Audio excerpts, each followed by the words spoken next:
In this video, I will be showing you how I decluttered my small antenna farm as well as how I upgraded my station grounding. Stick around.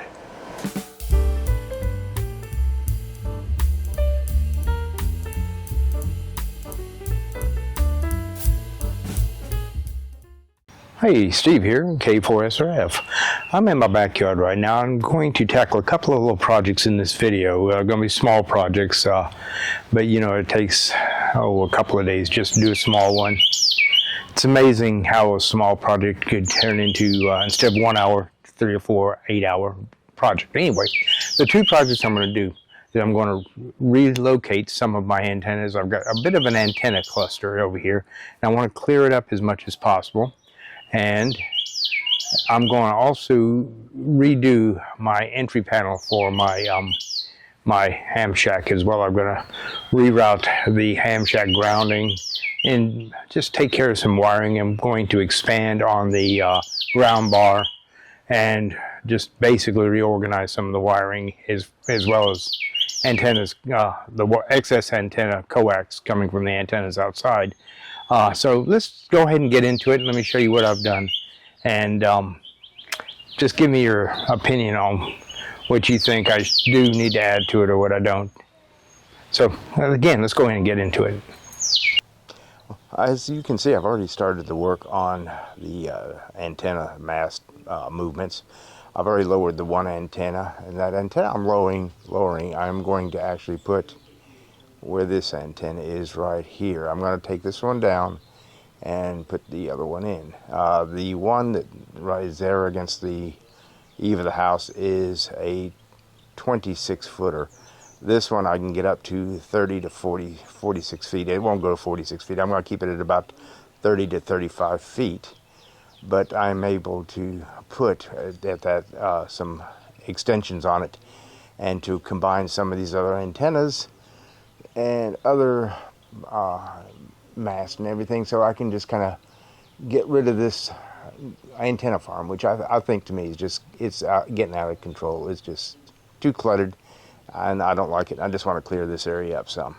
So my first step right now is to remove this. Is my GP3, Comet GP3 on this antenna right here. I'm going to take this one off of here, and actually I'm going to move it to that other location. So I just need to redo some grounding on it and the wire stability and everything, make sure all the wiring is correct. So let me go ahead and get onto this, and I'll be showing you bits and pieces throughout the process here.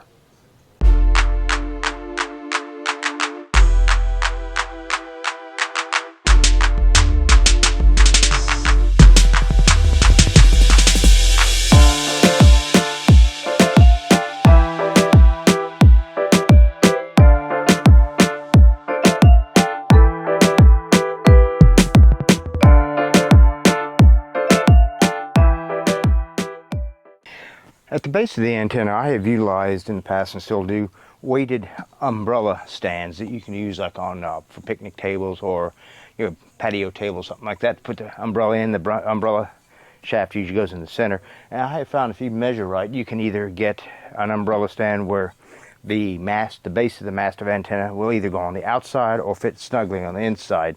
Now this one, it'll go into the inside. It's the diameter is too wide for it to go on the outside, but it will fit snugly on the inside. However, this particular umbrella stand will retain water. There's no holes to drain it, and I've noticed in the past that I'd have water built up in here, and even on the sunniest days it never evaporates completely. So I'm going to drill some drain holes, about 3 drain holes on the bottom here, to assist in the draining of the water.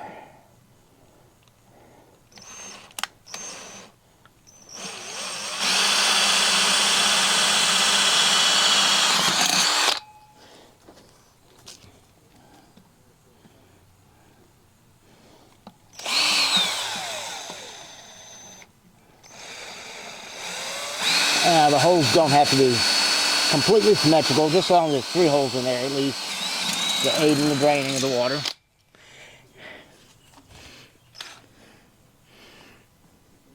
And I try to put the holes as close to the base of the shaft here itself. There we go. Alright, now time to go put this into place. Okay, I've put the umbrella base down there, put the mast into the shaft in the base itself, and I have lined it up with the eave mount here for additional support. I will be putting some guys on here. So it's lined up perfectly into the eave mount. And also, I checked the perpendicularity, I guess if that's the word, to check to make sure that this shaft was actually level, the mast was level and plumb, and I got lucky on the first attempt. I was dead on. It's perfectly plumb. So if I do need to make some adjustments, I can make the adjustments at the base of the antenna by moving the base around, just to make sure that the antenna itself is perfectly straight vertical. Okay, I've got my Comet GPS antenna mounted. It's mounted onto an extension that I've actually purchased off of Amazon. They were less than $20 each. I got 2 of them. If you've noticed, there is a twist tie I put in between the mast and the extension arm itself. That's mainly because the extension arm does not sit up completely straight. So with the weight of the antenna on it, it does tilt a little bit. So I put that twist tie on it, and that keeps the arm itself straight, thus keeping the antenna itself totally vertical. I do have about a 1/4 wave distance between the GP3 on the top of the mast and the GMRS radio or antenna here, so I shouldn't have any problem at all. And besides, the distance is more important if the antennas are aligned horizontally than vertically. But I do have about a 1/4 wave distance between the 2 antennas, so I shouldn't have any interference at all. Now my next step here is I'm going to go ahead and raise the mast and decide where exactly I need to put the guy wires on it. In this case, I'm using mast rope, so I need to figure out where I need to guy it down.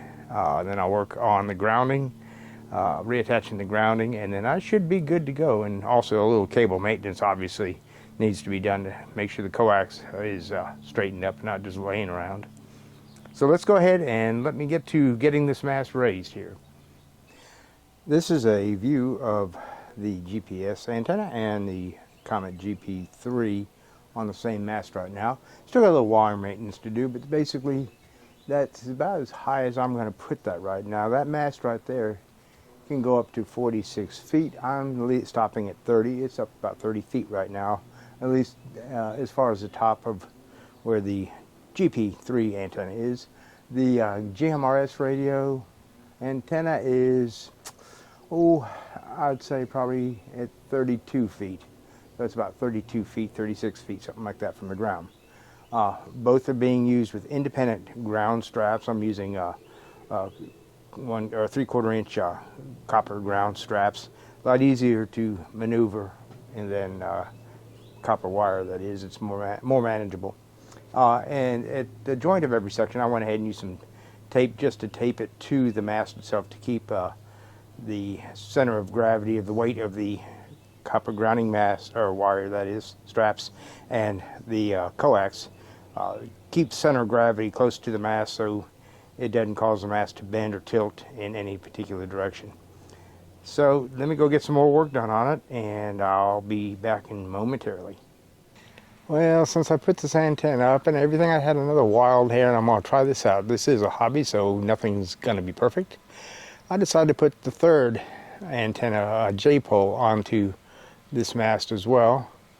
And there it is right there. Going up, I've got the GMRS antenna now. It looks like it's tilted. It's not. That's an optical illusion caused by the coax cable. Then up further is my GP3. Now, I've got the J-pole lower on the mast here, because that goes to a radio that's strictly DMR, digital radio. I've not had a problem so far. I reached out and made all my normal radio or digital connections, so it's working fine for DMR. So I'm going to test that out and see how that works. And if it works, great. If it doesn't, I've got plenty of supplies where I can fix it and redo it. I've got each one of these antennas has got a separate ground strap to it, braided copper strap going down to it, and it's actually grounded into the rod here. I have not connected that ground rod to the other ground rods yet. I'm still working on that. That'll probably be next. My excess cable, which I have plenty of because these antennas were originally going higher in a different location, I intertwined like I always say extension cords, I guess. I didn't loop them, and I tied them off in the center, and I've got them neatly tucked behind a piece of wood there next to the house going into my entry panel. Now this entry panel, that is my next project. I am going to be redoing that. And if you're wondering, yes, I have got network cables. Those are all network cables to the right there for different security cameras. They're all going in here, and they're going through the same pass-through. Perfectly fine, doesn't interfere with the radio, and the radios don't interfere with the signal on the network cables. Everything's shielded. So my next project is to work on this, and I will probably start on that this afternoon, if not tomorrow. But I'm going to go ahead and include it into this video instead of making a separate video. Just make it one video here. Okay, here's my entry panel going into the ham shack. It's going to be redone. I am replacing the copper ground bar with a longer ground bar, and I'm also redoing the grounding itself. The braided copper strap you see here is coming from my equipment inside. I am going to be putting that through a separate exit in the wall. I'm going to be redoing this copper wire going down to the rod itself. Everything else is still bonded to the home electric, but this whole mess right here just needs to completely have a redo on it. It just doesn't look right, and I just want to get it done, so let's go ahead and get to it. I've redone the entry panel by giving this a larger ground bar here. I have, if you're wanting that whole wrapped up serpentine network cable, there's my security cameras outside. Eventually I'm going to pull that excess up into the attic and just leave it in the attic. For right now though, I've got it neatly bound and it's not interfering with anything. All the coax cables, I've got the Ampron, I believe they're called Ampron, lightning resistors on each of these cables. With the exception of one, I had to order another lightning arrestor, and it'll be in. And when it gets in, I will put it on this bar as well. But all the cables and the network cables going through that entry point. The ham shack ground is actually coming out through this hole right here. The ground through this bar right here goes down through a separate little hole. Both are connected to this ground rod, which is in the ground 8 feet.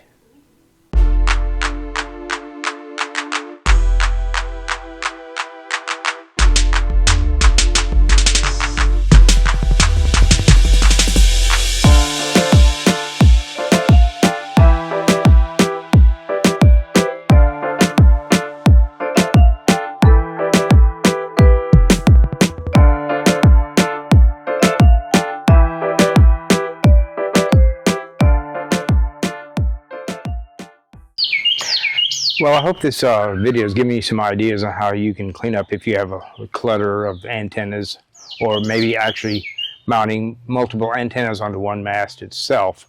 It does work. You just have to be careful how you do it, if you can balance it out weight-wise and everything. Also, I hope I've given you some ideas about the entry point for your external coax cables and everything, and grounding as well. So if you have any other suggestions, something that maybe I should have done that you think I should have done, or something I missed, or something that you might have done differently, or whatever, just put your comments in there below, and I'll get to them as soon as I can. I work basically more than a full-time job, and so I can't always keep on top of all the comments, but I will get to them eventually. So just leave them in the comments below, that is. Again, this is Steve. Till next time, 73. K4SRF, I'm out.